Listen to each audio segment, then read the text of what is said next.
నమస్తే. శ్రీ గురుభ్యో నమః. శ్రీమాత్రే నమః. ఆదిత్యాయ చ సోమాయ మంగళాయ బుధాయ గురు శుక్ర శనిభ్యే రాహవే కేతవే నమః. ప్రేక్షకులందరికీ నమస్కారం. ప్రతి మాసం లాగానే మాస ఫలితాల్లో ముఖ్యంగా మే నెల 2026 గాను మాస ఫలితాలని చూద్దాం. ఈ మాస ఫలితాల్లో అసలు ముందుగా గ్రహస్థితి ఎలా ఉంది, మే నెలకు ఉండేటువంటి ప్రత్యేకత ఏంటి అని ఆలోచిస్తే కనుక, మే నెలలో ముఖ్యంగా మే నెల ఎప్పుడు ప్రారంభమవుతుంది అంటే, ఈసారి వైశాఖ పౌర్ణమి నుండి జ్యేష్ఠ పౌర్ణమి మధ్యలో ఉండేటువంటి కాలం మే నెలగా వస్తుంది. ఇది ఒక విశేషమైతే, ఇక రెండవది ఇందులో కత్తెర్లు అంటాం కదా, ఆ కార్తీ రావడం అంటే సూర్యుడు కృత్తికా నక్షత్రంతో కలిసి ఉండడం అనేటువంటిది. ఇది ముఖ్యంగా కత్తెర్లు అని ఎందుకు చెప్పుకోవాలి అంటే, ఈ సమయంలో చేయవలసినటువంటి శుభకార్యాలు చాలా వరకు చేయకుండా ఉండడం అనేటువంటిది చేస్తుంటాం కాబట్టి ఈ మాసంలో ఇది ఉంటుంది. అంతేకాకుండా మనకు ముఖ్యమైనటువంటిది హనుమత్ జయంతి, అంటే 2 సార్లు చేస్తూ ఉంటారు. ఏప్రిల్ మాసంలో చేసేటువంటిది అయితే మనకి విజయయాత్ర కింద, మే మాసంలో వచ్చేటువంటి అది హనుమత్ జయంతి కింద మనం చెప్పుకుంటూ ఉంటాం. సో ఈ ప్రత్యేకతతో మొదలయ్యేటువంటి ఈ మాసంలో మరి గ్రహస్థితి ఎలా ఉందో చూద్దాం. గ్రహస్థితి ముఖ్యంగా పెద్ద గ్రహాలు ఎలాగో అదే స్థితిలో ఉన్నాయి, కానీ మారేటువంటి గ్రహాలు కనుక మనం చూసినట్లయితే కుజుడు మనకి మారుతున్నటువంటి సమయం 11వ తారీఖు కుజుడు మారుతాడు. ఇక రవి బుధులిద్దరూ కూడా మనకి 15వ తారీఖు మార్పు కనబడుతుంది. అంటే మేషము నుండి మనకి వృషభంలోకి వెళ్ళేటువంటి స్థితి కనబడుతుంది. ఇక శుక్రుడు దాదాపు 20వ తారీఖు నుండి ఇక్కడే ఉన్నటువంటి శుక్రుడు తదుపరి మనకి చెప్పాలి అంటే 7వ తారీఖు శుక్రుడు మారిపోతాడు. ఇది మనకి కనిపించేటువంటి గ్రహాల్లో ఉండేటువంటి మార్పు. మిగతా గ్రహాలు ఎలాగో చాలా శుక్రుడు, శని, పెద్ద గ్రహం కేతువు, రాహు, వీళ్ళల్లో ఏ మార్పు అయితే లేదు, గురువు. సరే, ఇలా ఉన్నటువంటి పరిస్థితుల్లో మరి ఒక్కొక్క రాశికి 12 రాశులకు ఫలితం ఎలా ఉంటుంది అంటే చిన్న చిన్న మార్పులే ఉన్నప్పటికీ, నిన్న మొన్ననే మనకి గ్రహ కూటమి ఇలాంటివి మార్పులు జరిగినప్పటికీ ఏ మాసానికి ఆ మాసానికి మనం చూసుకుంటూ ఉన్నటువంటి పరిస్థితులలో ఈ మాసంలో వచ్చేటువంటి అంటే ఒక విద్య కానీ, వివాహంలో కానీ, లేదు పెట్టుబడులు పెట్టేటువంటి విషయంలో కానీ ఎలాంటి మార్పులు ఉంటాయి, మనం ఏం చేస్తే, ఏ గ్రహ అనుగ్రహం పొందితే, ఏ దైవానుగ్రహం పొందితే మనకి ఏ కష్టం లేకుండా ఉంటుందో చూద్దాం. ముందుగా మేషరాశి వారికి మే నెలలో ఉండేటువంటి ఫలితాలు కనుక చూసినట్టయితే, ఇందులో మొట్టమొదటిగా మనం చెప్పుకోవాల్సింది రవి, జన్మ రవి ఉంటాడు. అంటే 15వ తారీఖు వరకు మొదటి పక్షము అంతా కూడా జన్మ రవి ఉంటాడు.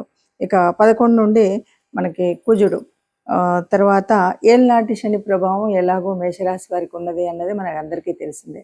ఏళ్ళనాటి శని ప్రభావం అనగానే చాలా వరకు మనకు ఉండేటువంటి కష్టాలన్నీ ఒక్కసారి ఏకరువు పెట్టినట్టుగా, బాధలన్నీ ఏకరువు పెట్టినట్టుగా గత కొంతకాలం నుండి మనం చూస్తూనే ఉన్నాం.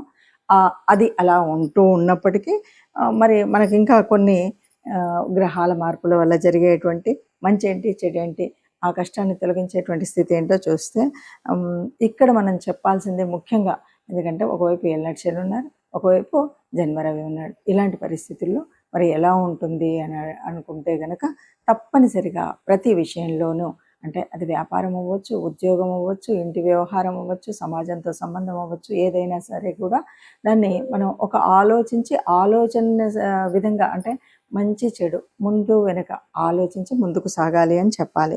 ఇక ఉద్యోగ స్థితి అనుకోండి, తప్పనిసరిగా ఉన్నటువంటి పరిస్థితిని బట్టి పై అధికారులతోటి ఒత్తిడి అయితే తప్పనిసరిగా ఉంటుంది.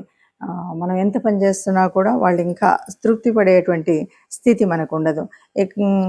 అట్లాగే కొన్నిసార్లు మనం ఏదో మిషనరీ ఉంది, పని చేస్తున్నాం, తీరా సమయాన్ని వచ్చేసరికి అవి సహకరించకపోవడం, యంత్రాలైనా వాహనాలైనా మనకి పూర్తిగా సహకరిస్తున్నట్టు కనిపించేస్తుంది, సమయం వచ్చినప్పుడు అవి పక్కకున్నట్టుగా కనిపిస్తూ ఉంటాయి. అలాగే మనకి అమ్మ నాన్న వీళ్ళిద్దరి ఆరోగ్యంలో కూడా కొంత మార్పు అనేది అయితే మనకు కనిపిస్తుంది. అంటే అనారోగ్యం వచ్చేటువంటి పరిస్థితి కొద్దిగా ఉంటుంది. దాన్ని కొంచెం జాగ్రత్తగా ఉండాలి. పరీక్షలు ఇలాంటి వాటిల్లో మనం ఏకాగ్రత అనేది చూపెట్టేటువంటి పరిస్థితి ఎక్కువగా ఉండదు. అంటే కుదురుగా ఆలోచించి అక్కడే కూర్చొని ఏది ఏమైనా ఈ పని చేయాలి అనేటువంటి ఆ స్థితి అయితే ఉండకపోవచ్చు. ఇక అయినా సరే మనకు పోటీ పరీక్షలు ఉన్నాయి, మరి కొంత ముందుకు వెళ్ళాలి, తప్పదు అన్నప్పుడు కాస్త గట్టి ప్రయత్నం చేసినట్టయితే తప్పనిసరిగా కూడా అందులో విజయం పొందేటువంటి స్థితి ఉంటుంది.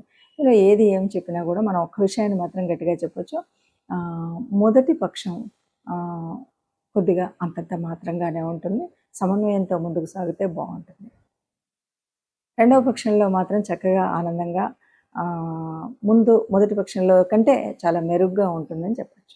ప్రత్యేకంగా కనుక మనం చూసినట్టయితే ఈ మాసంలో మనం ఫలితాలన్నీ కూడా కొన్ని రాశులకు చాలా కొన్ని రాశులు అంటే అందరికి వేయలేం కదా. ఈ మాసంలో మనం చూసినటువంటి ఫలితాలను కనుక చూసినట్టయితే గ్రహ సంచారం వల్ల అంటే మారుతున్నటువంటి 4 గ్రహాల మూలంగా జరిగేటువంటి పరిస్థితి. ఏది ఏమైనా మనం ఏం చెప్పొచ్చు అంటే ఇది గోచార ఫలితాలు. మనం చెప్తున్నటువంటిది గోచార ఫలితాలు. జన్మజాతకంలో ఉండేటువంటి దానికి గోచార ఫలితానికి తేడా ఉంటుంది తప్పనిసరిగా. ఎందుకంటే జన్మకుండల్లో మనకు అప్పటికే ఉన్నటువంటి నడుస్తున్నటువంటి దశ అంతర్దశలు ఎలా ఉన్నాయి, ఇప్పుడు ఉన్నటువంటి పరిస్థితి ఏంటి అనేది తెలియచ్చు. ఇది కేవలం గోచారం అంటే కోటాను కోట్ల మందిలో కొంతమందికి మాత్రమే, అంటే ఒక 30% ఆఫ్ ద పీపుల్కి ఇది కరెక్ట్గా ఎగ్జాక్ట్గా కరెక్టే ఉంది అనిపిస్తుంది. ఇక మిగతాది ఎందుకంటే మన జన్మకుండల్లో ఉన్నటువంటి గ్రహాలను బట్టి ఉంటుంది. ఇది ఒకటి ముందుగా మనం గ్రహించాలి. ఇక రెండవది, ఇప్పుడున్నటువంటి పరిస్థితుల్లో ముఖ్యంగా ఈ మాసంలో మనకి ఏ గోచార ఫలితం ఎంత అంటే మనం అనుకున్నటువంటి పరిస్థితుల్లో ముందుకు వెళ్ళనివ్వట్లేదన్నా, అనుకున్నది ఇంకా బాగా జరగాలన్నా తప్పనిసరిగా దైవానుగ్రహం కావాలి, గ్రహం కావాలి. అయితే ఈ మాసంలో మనకి హనుమత్ జయంతి ఉంది కాబట్టి ఈ మాసం అంతా కూడా రాముణ్ణి పూజించడం కానీ, హనుమంతుడిని ప్రార్థించడం కానీ, ఎందుకంటే హనుమంతుడిని హనుమత్ చాలీస చదవడం కానీ ఇలాంటివి కనుక చేసినట్టయితే తప్పకుండా రాముల వారి కృప ఉంటుంది అని చెప్పొచ్చు. ఇంకా ముఖ్యంగా ఏదైనా సరే కీడు చెడు ఇలాంటివి జరుగుతున్నాయి అన్న టైంలో మనం తప్పనిసరిగా హనుమత్ ఆలయానికి వెళ్ళడం అనేటువంటిది ముఖ్యమైనది. కాబట్టి మనం ఇచ్చేసి వీలైన వాళ్ళు మనం నవగ్రహాల దగ్గరికి వెళ్ళడము, లేదు అదే కాలేదు అంటే ఏదైనా మీకు తోచిన దాన ధర్మాలు చేసినట్టయితే, ఇవేవి నాకు తెలియదు ఏ గ్రహం వల్ల ఏది అని అనుకున్నట్టయితే, అలా కూడా కాలేదు అనుకుంటే తప్పనిసరిగా మీరు ఏదైనా గోశాలకు వెళ్ళి గోమాతకు మనం కనుక గ్రాసం ఇచ్చినట్టయితే తప్పనిసరిగా ఇప్పుడు ఏవైతే అననుకూలంగా ఉన్నాయి అనుకున్నామో ఇవన్నీ కూడా అనుకూలంగా ఉండేటువంటి స్థితి మనకు వస్తుంది. అందరూ హాయిగా ఆనందంగా ఉంటారు. ఇవి పెద్దగా భయపెట్టేటువంటి పరిస్థితి ఏం కాదు. మాసంలో చిన్న చిన్న మార్పులు జరుగుతాయి. ఆ చిన్న చిన్న వ్యత్యాసాలు కనబడుతూనే ఉంటాయి. మనం పట్టించుకున్నట్టయితే అంతగా ఉండదు. ఆత్మ నిగ్రహం ఉండాలి. అట్లాగే ఆత్మబలంతో సాగితే ఎంతటి మొండి పనైనా మనం పూర్తి చేసుకోగలుగుతామని తెలియజేస్తూ, మనకి మే మాసంలో వచ్చేటువంటి పండగ ముఖ్యమైనటువంటిది, అందరికీ ఇష్టమైనటువంటిది, ముఖ్యంగా యువతకి చాలా ఇష్టమైనటువంటి పండగ హనుమత్ జయంతి వస్తుంది. చాలామంది అడుగుతూ ఉంటారు, హనుమత్ జయంతి మొన్ననే కదండి చేసుకున్నాము, మళ్ళీ ఇప్పుడు ఏంటి అని. ఇక్కడ మనకు కనిపించేటువంటిది ఏంటి అంటే ఒక ఉత్సవం. మొట్టమొదటిగా వచ్చేటువంటి దాన్ని హనుమత్ విజయ యాత్రగా చెప్పుకుంటాం. రెండవది హనుమత్ జయంతి. హనుమంతుడు పుట్టడము అంటే ఈ లోకాలన్నింటినీ కాపాడడం అనే చెప్పాలి. హనుమత్ జయంతిని మనం అంత విజయోత్సవంగా విజయయాత్రలు చేసుకుంటూ చక్కగా ఎటు చూసినా కూడా కాషాయ వర్ణాలతో హనుమత్ ధ్వజాలతో అందరూ కూడా ఆనందంగా ఎందుకు తిరుగుతారంటే, ఆనాడు రామాయణ కాలం నాడు మరి రాముడి జయానికి మూల కారణమైనటువంటి వాడు. అలాగే ఇప్పటికీ అప్పటికి ఎప్పటికి కూడా ఒక తేజస్సు కానీ, ఒక చైతన్యం అంటే ఎలా ఉండాలి, ఒక దాసతత్వం అంటే ఎలా ఉండాలి, ఒక స్నేహం అంటే ఎలా ఉండాలి, విజ్ఞానంలో నవవ్యాకరణం తెలిసినటువంటి వాడు అంటే ఎలా ఉండాలి, ఒక కార్యశూరత్వంలో ఎలాంటి స్థితి ప్రజ్ఞత ఉండాలి, కార్యాన్ని సాధించుకురావడంలో ఎలా ఉండాలి, ఇవన్నీ మనకు చెప్పేటువంటి వారు హనుమంతుల వారు. అందువల్ల హనుమత్ జయంతి మనందరికీ కూడా ఎప్పటికీ చైతన్యాన్ని అందించేటువంటిది. ఒక పనిని నిర్విఘ్నంగా పూర్తి చేయగలిగే శక్తి సామర్థ్యాలు కావాలి అంటే హనుమత్ జయంతిలో మనము ఆ రోజు హనుమంతుడిని ప్రార్థించడం, పూజించడం, హనుమాన్ చాలీసా చదవడం, మరి దండకాన్ని చదువుతామా, లేదు సింధూరాన్ని వేయిస్తామా, వడమాల వేయిస్తామా, ఇవి ఏమున్నా సరే ఇవన్నీ కూడా మన పూజా విధానంలో ఒక భాగమే అనుకుంటాం. హనుమత్ దేవాలయాల దగ్గరికి వెళ్ళి చక్కగా మన వాహనాలని ఏ రకమైన ఇబ్బందులు రావద్దని పూజించుకోవడం, మనం అక్కడికి వెళ్ళి నాకు ఏ రకమైనటువంటి దుష్ట పీడలు ఇలాంటివి ఏవి నా శరీరానికి రాకూడదని దైవ అనుగ్రహం పొందడం, ఇవన్నీ ఒక ఎత్తు. ఇవి కాకుండా మనం హనుమంతుడి నుండి నేర్చుకోవాల్సినటువంటిది ఏమిటి అంటే, ఎంతటి వాడైనా సరే ఎక్కడ ఎదగాలో ఎక్కడ ఒదగాలో ఇది తెలిసినటువంటి వాడు హనుమంతుడు. ఎక్కడ స్నేహాన్ని ఎలా చేయాలో, ఎవరితో ఎలా మాట్లాడాలో, అంటే నవవ్యాకరణ పండితులు, అలాగే గురువు దగ్గర ఎట్లా ఉండాలో. మరి ఆయనకు సాక్షాత్తు సూర్యభగవాన్ని గురువుగా తాను రిక్వెస్ట్ చేసిండనే చెప్పాలి అంటే, ఎందుకంటే సూర్యభగవానుడు నిరంతరం చలిస్తూ ఉండేటువంటి ఆయన దగ్గరికి తనతో పాటు తిరుగుతూ నవవ్యాకరణాలను నేర్చుకున్నటువంటి మహాపండితుడు. కాబట్టి విద్యార్థి లోకానికి ఎప్పటికి కూడా మనం ఏదైనా జ్ఞానం నేర్చుకోవాలంటే ఎలా ఉండాలి, ఎంత నిరంతర ప్రయత్నం ఎలా ఉండాలి, ఇవన్నీ విషయాలు చెప్పేటువంటిది అది. అంతేకాదు ఒక కార్యాన్ని సాధించాలి అంటే కేవలం రామనామంతో నేను ఏదైనా చేయగలుగుతాను అనేటువంటి సంకల్పంతో గట్టిగా ఉండి అన్నీ రాముడే చేస్తున్నాడు అని చెప్పేటువంటి వాడు. అలాగే లంకకు వెళ్ళినప్పుడు ఏం చేస్తాడు, అక్కడ ఉన్నటువంటి తన బల ప్రదర్శన జరిగిన తర్వాత రావణాసురుడు అడిగినప్పుడు తన బలం ఏంటి, నువ్వు ఇంత బలవంతుడు ఎక్కడి నుండి వచ్చావు ఏంటి అంటే, నేను చాలా ఆ రామయ్య దగ్గర ఉన్నటువంటి అంతమంది సైన్యంలో అతి బలహీనుని నేనే అని చెప్తాడు. ఇది కార్యశూరత్వం, అంటే ఒదిగి ఉండడం అనేటువంటి తత్వం. ఎక్కడ చూసినా కూడా నేను బలవంతుడిని అనేటువంటి గర్వం కాకుండా, నేను అందరిలో ఒకవాడిని, నేను సేవ చేయగలిగినటువంటి వాడిని, నేను సహాయం చేయగలిగినటువంటి వాడిని, నాకు అధికారం అక్కర్లేదు అన్నటువంటి వాడే.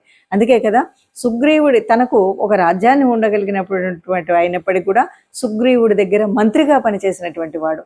ఆ మంత్రిత్వం రాజుకి ఆ రాజ్యం లేని రోజు కూడా మంత్రిగా తన దగ్గరే ఉండిపోవడం, ఇది గొప్పనైనటువంటి లక్షణం. అలాగే ఏ కార్యం చేయాలన్నా, అంటే లంకాన్వేషణలో సీతాన్వేషణలో లంకకు వెళ్ళేటప్పుడు ఎన్నో అడ్డంకులు ఉన్నాయి.